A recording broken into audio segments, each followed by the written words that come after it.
Olá pessoal, como vocês estão? Espero que esteja tudo bem e vamos lá, continuando com a história do nosso país e principalmente o nosso foco, a história da educação.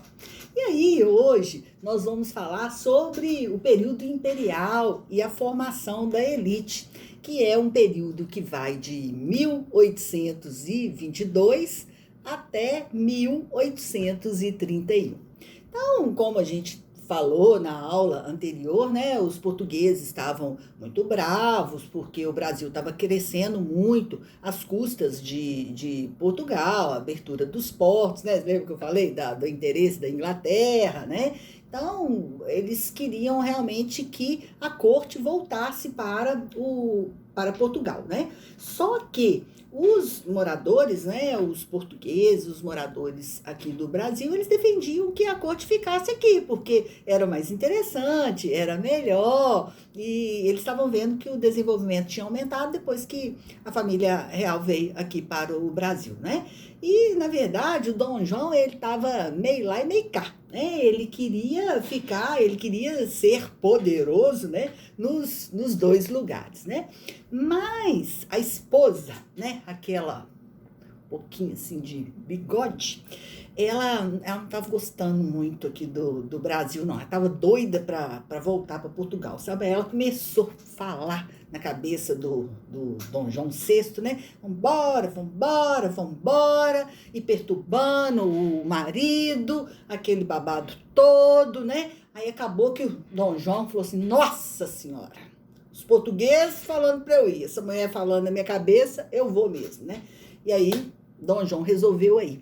Diz as más línguas, né? Porque eu não gosto de fofoca, que quando a Carlota Joaquina entrou no navio, diz que ela jogou o sapato no mar e falou assim: nem poeira eu quero levar dessa terra. Olha que mal agradecida, principalmente porque tem uma fofoca aí, diz que ela era um pouquinho assim, piriguete. Diz que ela bem gostava de um escravo, né? Não sei, porque eu não estava lá, não vi, né? Então não posso provar nada, mas tem uma história assim, né? Que ela, né, gostava de dar uns passeios assim na Quinta da Boa Vista e dava uma sumidinha assim com os escravos, né? Mas quando foi embora, ficou mal agradecida, revoltada, nem poeira quis levar, né? Mas tudo bem. A gente sabe que a vida é assim mesmo, né? Cheia de gente mal agradecida.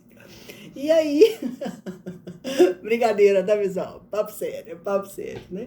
E aí, quem ficou aqui no Brasil era Dom Pedro, que era casado com a dona Leopoldina, né? Que era outro piriguete também. Família de piriguete, acho que esse negócio de piriguete vem lá de Portugal. Não faz parte. Porque vocês vão lembrar no tempo de escola que, não sei se o professor de história deve ter falado assim, talvez vocês que esqueceram, né, que o Dom Pedro tinha uma amante, né, a Marquesa de Santos, entendeu? Então era assim meio que um chumbo trocado esse casamento, né? Mas o Dom Pedro com a oficial e com, né, assim, as variedades, parece que ele teve 18 filhos, né? Quer dizer, né? E os historiadores, né, falam que ele era hiperativo, que ele dormia pouco, que ele fazia muitas coisas ao mesmo tempo, né? Que ele era bem inteligente, sabe? Falava 3 idiomas, falava inglês, falava francês, falava português, claro, né? Gostava muito de música, né? Até o hino da independência do Brasil foi ele que compôs, né? Então, ele tinha muitas habilidades, né? E, ao mesmo tempo, os historiadores falam que ele era uma pessoa muito simples, que ele resolveu, depois que ele veio aqui para o Brasil, ele resolveu até comer com a mão, para poder ficar igual, né? Os escravos, igual a galera, mais ou menos assim, né? Então, é uma coisa assim que eu tenho uma admiração assim pelo Dom Pedro, é a cidade de Petrópolis, né? Diz que ele passou por lá, se apaixonou e construiu o Museu Imperial, que é uma obra linda, linda, maravilhosa. Inclusive, nós da PED já fizemos uma visita linda lá em Petrópolis, né? E logicamente fomos ao Museu Imperial. Então, realmente ele tinha um gosto muito bacana, né? E a história do Dom João também, vocês vão lembrar lá da escola, lá atrás, o dia do fico, né? Porque o pai dele foi para lá, né? Foi para Portugal. O Dom Pedro fica aqui, né? E aí tem aquela frase máxima, né? Que se é para o bem de todos e felicidade geral da nação, estou pronto. Diga ao povo que eu fico, né? Então, assim, o Dom Pedro, né? A questão da proclamação da independência do Brasil, né? Então, realmente, assim, ele teve uma influência muito grande aqui no nosso país, né? E, assim, a questão até da independência do Brasil, ela não teria sido possível se não tivesse uma influência tão grande da Inconfidência Mineira, né? Os mineiros aí muito fortes fazendo parte dessa história, né? Então, e até essa questão da independência também, num livro de história, fala que não tem aquele glamour, que ele estava num cavalo branco e tira a espada, independência ou morte e tal. Não. Diz que ele estava um cavalo pequeno, esqueci como é que chama lá, tipo um jumentozinho lá. Diz que ele estava com dor de barriga no dia, que o sol estava quente, tinha comido uns negócios lá que eu não sei o que é. Então não tem todo esse glamour que a gente imagina, mas é a nossa história, né? Então ele tentou, né? Ele tentou, mas ao mesmo tempo também ele queria ajudar Portugal, né? Então ele ficava assim meio que dividido para lá e para cá, né? Mas agora vamos ao que interessa, que é a questão da educação nesse momento da história, né?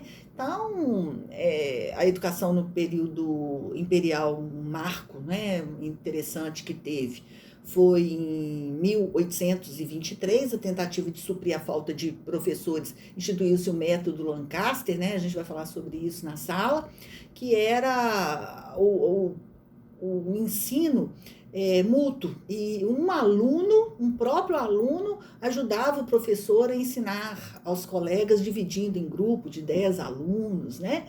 Então, assim, no ensino elementar, não houveram tantas mudanças assim que pudesse ter uma significância muito grande, né? Nesse período também a primeira Constituição, né? Mas aí vem uma parte aí que já nos interessa bastante, que foi em 1826, exatamente, que Dom Pedro instituiu um decreto com os 4 graus de ensino, que aí vem pela primeira vez, né, as pedagogias, que eram as escolas primárias para as crianças, os liceus, que é onde tinha a parte profissionalizante, os ginásios, as academias, né? Então, deu, assim, uma dividida melhor do que seria, né?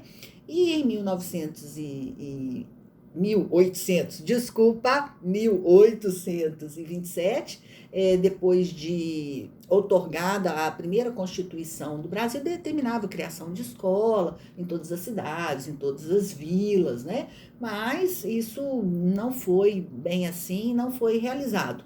Mas houve assim uma primeira intenção também de educação para as meninas, né? Porque por muito tempo privilegiava-se a educação apenas dos meninos, né? Porque as meninas, a educação das meninas era voltada para o casamento, né? Arrumar um bofe, arrumar um marido e ser feliz. E para isso elas tinham que aprender as prendas domésticas, né? Que é bordar, costurar, fazer comida, fazer doce, fazer não sei o que, limpar, né? Um negócio aí que é até bom, tal, né? Mas, né, tem que ser por opção e não por obrigação, né? Então, o que ocorria já, né, em toda a história, que as famílias, né, que tinham mais dinheiro, que tinham mais grana, né, as meninas, elas recebiam as primeiras noções de ler, escrever e tal, mas elas dedicavam mais ao piano, à leitura de poesias, né? E sempre assim, o objetivo era arrumar um marido, né? Mas a educação feminina, ela, nesse período do Império, ela tinha pouca credibilidade, né? A situação da mulher era realmente de dependência, de inferioridade, e não tinha muita chance de instrução, né? Então, Dom Pedro I, ele regulou, né? Acho que podemos falar assim, ele regulou as aulas, né, para as meninas, né? Então já foi assim um pouquinho de crescimento, já foi uma chancezinha de melhora. E a primeira escola de meninas no Brasil foi no Rio de Janeiro, no Seminário da Glória, onde que elas aprendiam a ler, né? Claro, ler e escrever, mas também aprendia a cozinhar, aprendia a bordar, né? Então, era sempre pensando nesse aspectos, né? E para ser professora, eu acho que eu me enquadrava nessa categoria aí, sabe? Para ser professora dessas meninas, tinha um nível de exigência enorme. Por quê? Porque essas professoras tinham que ser senhoras honestas, né? Não precisava, assim, ter muito conhecimento, não, mas tinha que ser honestas, né? Olha que loucura, né? Então, é um momento, né? É um momento da história. E aí, sim, começou, né, a ter esse primeiro momento, mas eram poucas as mulheres que tinham oportunidade e a educação não era, porque não era obrigatório o professor, ser preparado para isso, né? Ela tinha que ser honesta na cabeça dos perturbados lá da época, né? Mas o Dom Pedro, ele começou, né, realmente a pensar um pouco mais sobre essa questão da educação, mesmo com as dificuldades econômicas, mesmo com as dificuldades políticas, né, mesmo muitas vezes ele tendo que bater de frente com os interesses da coroa, né, mas as coisas foram acontecendo, né? Então, o que se destaca, né? O que se destaca mais nesse período para a gente são a questão das escolas de primeiras letras, né? As pedagogias e também o primeiro seminário para as meninas, né? E aí é algo que realmente se discute até hoje, né? A questão de, nossa, gente, eu tô falando de 1800 e nós estamos discutindo isso até hoje. Olha, igualdade de gênero, salários iguais, quantas mulheres fortes, guerreiras, líderes que sustentam a família, né?